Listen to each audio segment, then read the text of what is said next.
Yo, good morning. It's Guido coming at you with a coffee talk. Thanks for tuning in and welcome back to this episode of World of Tanks. Can a ace mastery be better? Is it better? Is there a way to be better after getting an ace mastery? Is an ace mastery the best you can do? Have you achieved the top level of your gameplay if you only get an ace mastery in a game? Well, let's find out. Let's talk about it. Meldeeth, in his T69 top tier, tier 8, American medium. America, look at this. The red, white, and blue. You gotta love that. Old Glory splashed all over the tank. We are here on Himmelsderp. He's headed up the hill. He's on an encounter mode. So what we're going to talk about here is, if I get an ace mastery, is there anything to learn? Could I have done better? I say there is. Let's take a look at this. We're going to climb up the hill. Let's just speed up the hill. Come on up the hill. All right. We have a Hellcat up there initially, and we drive right up and over. That was a little curious to me. Looks like the liver's not moving. We don't have a whole lot of help up top. Look how many guys we have down below. Look how many went into the corner. Unfortunately, our 252, you went there. I would be immediately concerned about this up here on Himmelsderp. This would feel like a pretty easy way to lose the hill. But the enemy team has sent the 100-01, the Tiger 2, and their Super down below, which leaves the STA. Probably the Scorpion's not going to come up. So right off the bat, this is a little bit different than usual. So what we see Meldeeth do here, and I don't know if he noticed that. He'll have to let us know in the comments. But he pushes right up. However, at this point, I'm seeing a Tiger 1, a Super, an STA 1, and a 45 TP with an EBR, an IKV, a 45 TP to back us up, and a Mod 1 over on the other side of the castle. And I don't think I would have made this move, but let's watch what happens here. I feel like this was a good recipe to get pushed and taken down. He comes around the corner. He's got guys to shoot. There we go. Boom, gets one on him. Comes out. Gets another one, gets tracked. Sits there for a minute, looks around, puts a shot there. All right. Once he shot me, I would have fixed that track immediately. Pushed in enough to get a better shot and taken that last shot as a much better shot at the lower hole. Okay, so there we go. There's one place where we might have got a little bit more damage earlier. It's going to be a big damage game anyway. And then we are on a reload. I've talked about this in the past, whether or not you want to kind of do this rocking back and forth and tempt people when you're on a reload. It kind of depends, and we're going to talk a little bit more about it. It's not a bad idea right now to bait a few shots. You're kind of keeping that 45 TP busy, and if he wasn't counting shots or he's not very good or doesn't have the SA to do so, he may be worried that you're going to come out and shoot him. Now we're reloaded. We're going to come in here. Okay, that's not bad. We put one shot into his turret. We take a bounce. We come forward a little bit. We take another snap and bounce. Not really. All right.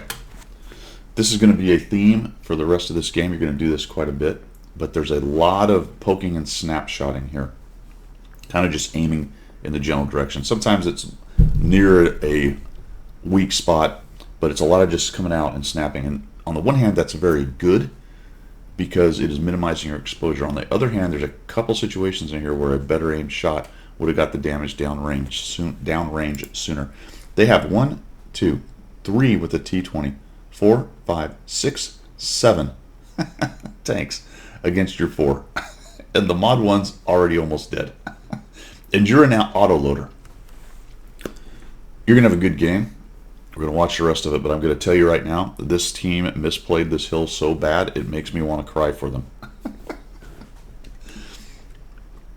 The cool thing is, what you did here is you took 3 shots, and now you're sitting on 1. This is a great technique, and whether you did it consciously or by accident, I don't know. But as soon as I pulled back and had no intention of jumping out in front of all those tanks with only 1 shell, I'd have started my reload. They don't know that. That's one reason why then you would come to the edge and sort of poke around a little bit. Act like you're trying to look for a shot with that 1 shell while you reload all the rest of them. Okay, I hate that when I'm taking on autoloaders. I see a guy that has 4 shots, he comes out, takes 2, maybe 3, and then kind of sits there doing that. I'm thinking, oh yeah, he's on a reload, but I'm not sure because I don't want to take that next shot. All right. I think a little bit more aimed in some cases here. This thing actually has a pretty good turret. So we're going to come around here. We're reloaded, or sorry, we're not reloaded. And now we're pushing forward, looking for that one shot. So let me just modify my comment there because I went off on a wrong tangent, I think. Talking about moving back and forth while you reload, that's a great idea, but you did not do that, all right? So that's kind of what I wanted to get at there. It was nice to keep doing that, but might as well hit C and get that reload because we just really sat around for a while looking to get that one last shot out.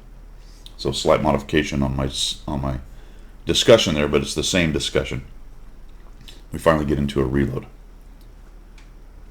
So T20. All right, now let's start talking about low hit point guys and who we prioritize. Obviously, we take shots on guys further to the right so we don't expose to the T20 and the Tiger P, but we look for opportunities to take out low hit point guys like the STA-1. So we're trying to get a reload. The T20 backs out. Of course, you might get pushed. So the T20 backs way back, and that's actually pretty good. Tiger P is sitting there. Unfortunately, you are proxy lit by the Tiger 1, so they're going to know you're coming. The trick here is to try to get to that STA-1 while timing the Tiger P not being able to get to you. Good news is the Tiger P is relatively slow, and the Mod 1 will have shots on him, which is why he has faded back. Just go after, there you go. Boom. That actually, I don't know if you went after the super or you went after the ST1 and got the super. That was good. That was a one-shot guy. I didn't realize he was one shot. Maybe you had that in your memory last time you saw him. And, ooh, don't drive up on things. Yeah, that's just giving them shots maybe at your tracks that they don't deserve. Tiger P's thinking about it. Now get that STA1. Pop out and drop him. There you go. Boom. Tiger 1 came in. Not a bad idea. It's tempting to go out there and try to put those 2 shells in them. Now look for that shot. Go get that STA1. There you go. Oh, and there's an example of the snap. However, it was probably not a bad idea because the T20 immediately came out and tried to get a shot on you. Hit C. There you go. And this is just, I mean, it just hurts my soul for this team. How easily this hill would have been won for them had they just come. But they've done what bad teams do or bad players do. They have frittered away enough of their tanks and hit points that now they don't really have the option to push into you. Maybe the STA-1 sort of figures it out. And now you're in a situation where you can probably stand and deliver on, especially like this Tiger P. I might have gone, I'm assuming these are 8 heat. Are they HE? No, you don't have any heat. I didn't remember if you fired those already or didn't carry any. But heat is nice to have for something like this. I'm dealing with this guy's turret. There we go. Just stand and deliver. Oh, just not quite. Oh, see, those are just rushed. Both of those a little bit more carefully aimed. I think you have a couple more shots into that guy. There's no real reason to sit there stopped aiming in without a shell. And I don't know if you didn't realize one was there. I do that sometimes myself. The STA-1 should be your priority. They're still in a mill there as well, trying to lock it down. I don't know why the FL10 did that. You do display a nice little bit of SA right here. I hope I didn't miss it already. I think you're about to do it. If you look down at what's going on down the bottom of the hill, nice job taking him out. I don't know why that guy maneuvered out into the open and just gave you that shot. Another nice shot on the T20. No worries. Gets a little track. If you look what's going on in the northeast down there, nothing good. The 252 is coming back. There's 3 tanks on that road right there, taking out the Santa Mill. Now this is another case of sitting here on 2 shells. They should have been in a reload. If there's no one to shoot, take the time to get your full clip going. And there you go. You're clicking on what I was talking about. Nice job noticing that. 252 is coming back, and you're going to turn around and head that way. If you're going to turn around and head that way, again, hit C and get reloaded. So the upshot of that little scrum back there is I think you probably had an opportunity to get a few more shots in there, a little better aimed, using that thing's pretty decent turret against the foes it was taking on. This is just a rush shot. And again, just a lot of snap shooting from you. It's a good skill. There are times to do it. I think you're a little bit rushed on a lot of your shots. The problem here now is you've just allowed this guy to survive. And it's probably a case, he has 300, so you may not have been able to kill him anyway. But you got kind of lucky. A couple of reasons. Number one is the hawk bounced that. Number two, for whatever reason, these guys haven't decided to not just push in, but it looks like the mod one did a nice job moving up. And I don't know if he just did that because you left and he said screw it, or maybe he needed to get hold down, or I don't know why that happened. He's not very happy about it later on in the game. They chase the hawk and you turn around. I think that's a good idea. There's no reason to go down there. They'll take care of him.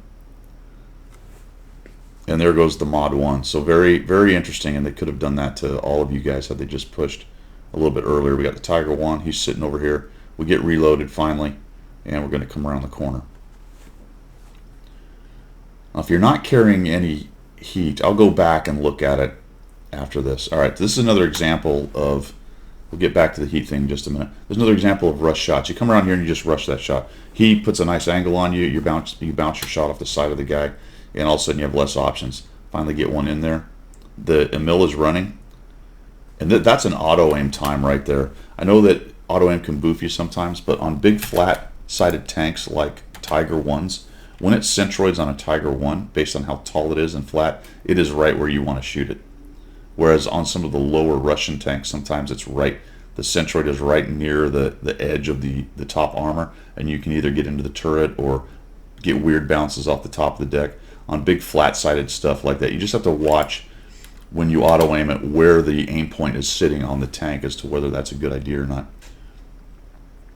But again, I think some more careful, considered shots would have been better on him. So let's talk a little bit about taking on casemate TDs and not letting them get around us or get spun around. You are in a reload. This is pretty funny, and it looks like maybe you're going for ram, which I think is a good idea based on how soft he is.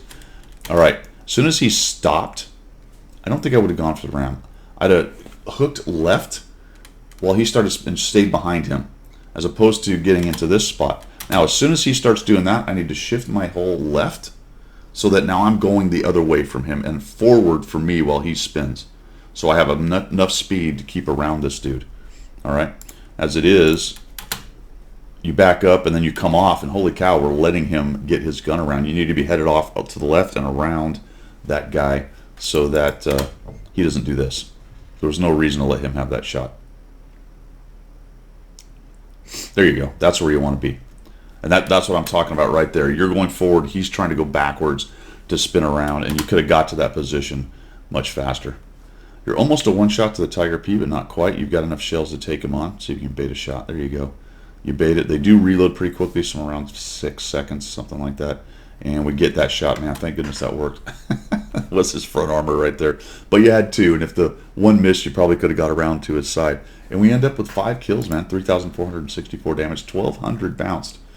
Based on the positioning and that one nice / lucky bounce off the hawk, 386 assists. So really well done there, Meldeeth. This is an ace tanker for him. So all the things I talked about were small, right? Meldeeth, I looked at his numbers. I don't know if I've done that for him before. I'm not going to go into the full-blown thing. But over 1-to-1 damage ratio, over 1 kill ratio, things like that. About 49, 50% player. Average damage is right in the ballpark for average player for his tanks. So he's definitely on the step, doing pretty well in his tanks. So when you look at a really game like this, a really good game like this, your takeaways are going to be kind of small and nuanced. But that's what it takes to go from 50 to 55, from 55 to 60, and they become more and more nuanced as you move through. And then it becomes also a matter of the timing and the speed at which you make decisions and execute on them. The higher the win rate, the faster people do that, the further out they can see what's going on, and the more they can predict what they're going to have to do and where they're going to have to be. This one was interesting because, like I mentioned, the red team it was so painful how they lost up there. But a lot of times a good game relies on a really bad team, and it's important to know that. Because if your takeaway from this game is, I did a really great thing, it was the perfect execution, then you probably, and I'm not saying Meldeeth did this, I'm just talking to everybody in general, then you're probably missing the boat. Because you have to analyze what the enemy team did, how you reacted to that, and whether that made your life easier or harder. easier or harder. So, like I said, well done. Little things in there. I would work on your aiming a little bit. I'd use auto aim in a couple cases, maybe in there. I would continue with the very low